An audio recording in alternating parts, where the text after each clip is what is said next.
So I want to do a video on cards I think are not going to make it past rotation.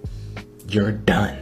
So this is a video that I've seen a few different people do their own take on. I wanted to do mine because I think I have some interesting takes and some big gameplay things to think about that I like to add out there. And I've just been wanting to get into the content creator space. So here's how I start, right? The first one is the big green cards. Obviously Prince John and Diablo have kind of their own space of these things are just kind of bad for the game because they require such specific answers that your deck has to either pack it or be able to just play through those cards. And it's very unlikely that you can. The green steel decks are very strong. Even green yellow discard, sometimes a little bit toxic. Like, I don't think anybody really wants to see discard going into rotation. I think that's one of the biggest things that we're not going to miss going into rotation. I think it's pretty obvious those cards will not come back. And I think, in all fairness, I think you could do a version of discard that has like a Prince John that's fixed, like that says when it's exerted or something. I think that's very reasonable. The big card I want to talk about that I don't see a lot of people talking about is actually the Muses. So the Muses, to me, very big, like Secret Defender. Same thing as Prince John. Very ward, hard to interact with type character. Kind of sits there in accrues value. It's like another card that I'm going to talk about on this list where it makes playing characters with 2 or less strength very difficult, and they need to do like things when they come into play always. And even then, like, you're really looking at Rabbit, right, when it comes to like Leaves play too, which is another card that we'll talk about in a second here.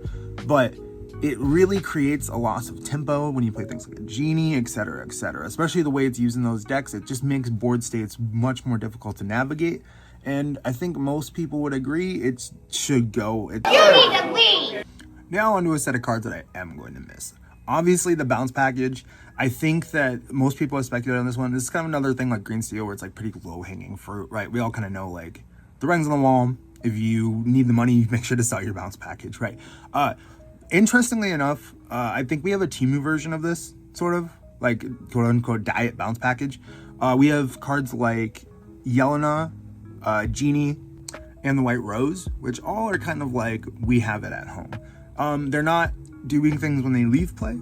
Yelena, very specifically, actually gives less strength than a Crab would, and Crab is the one that I'm actually going to miss the most. What's happening? I don't know.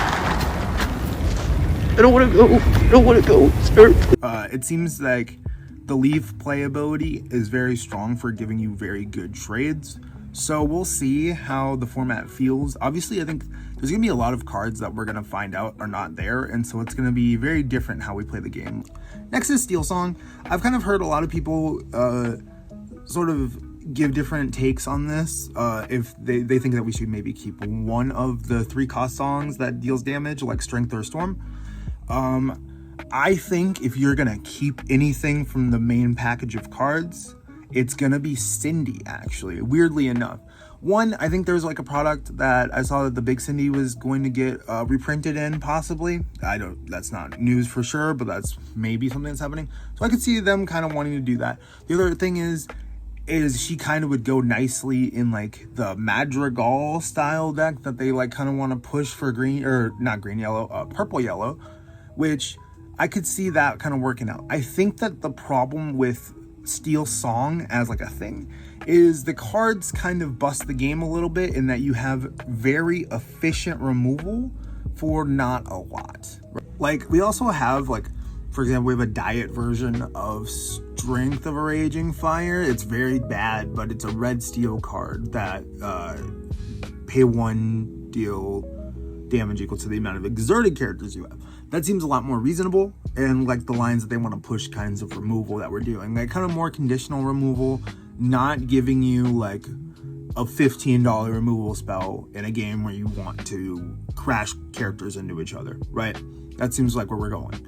The next set of cards that not a lot of people seem to be talking about very much is Popsicle, Lucky Dime sort of shenanigans. I think there's a world that you could get like a Maurice's Workshop type effect, and like that would stick around. Popsicle, I don't think we're gonna get it sticking around. I think the only reason that card wasn't banned was because we're this close to rotation. The card is disgusting most of the time. Like, being able to enable free bells. I mean, people are playing Tamatoa in their Blurple decks literally to recur Popsicles. Popsicle is a card that I can't imagine will be reprinted. I get that it's a huge part of Blue's identity a little bit, but I think that there are other items they should be playing. I think that Ravensburger needs to learn their lesson on don't put draw a card when it comes into play on your items, right? Pretty simple as that. Lucky Dime is kind of like a card that like does something that I think that they don't want us desperately doing as much, which is like win the game without doing much questing. It's kind of unintuitive for like a new player. I always like to think of things as like, how would it feel if you did this to a new player? If you Lucky Dime the crap out of a new player, they're gonna be like, oh, I guess I just died when you were at 0 before, but now you're at 20. I guess that's cool. I guess we're having fun here. So I think overall, for the good of the game and gameplay wise, I think Lucky Dime is good not to have in the game. That's my hot take a little bit. I think that that's not the obvious one in the world, but I think it makes a lot of sense to not keep around. The last card on this list that I've put down is Brawl. Brawl is a weird one for me because I could totally see like a world that they reprint it, but I don't think they will. I think it does a lot of like what I talked about the Muses, where it puts a limit on how good of a character with 2 strength you can play before you go, this just gets brawled and I'm gonna be sad. I could also see them doing something like not making it monocolored, so they make like a second dual colored Brawl that is maybe like only Ruby Amethyst or only red blue or only red steel, which they seem to be giving piles removal to for some reason. But like, I think we're much more likely to see something like Medusa get reprinted than we would Brawl. While Medusa is very, very strong, I think that we need some sort of removal because I think the aggressive decks are going to be very strong in the post-rotation format. I'll kind of talk about that too in another video, I'm sure. So yeah, these are kind of the cards that I think will not make it past rotation. Some of them kind of obvious. Some of them I feel like I thought through a little bit more than some people, or that I just put out in my own unique way. Let me know what you guys think is not going to make it past rotation, or if I'm freaking wrong.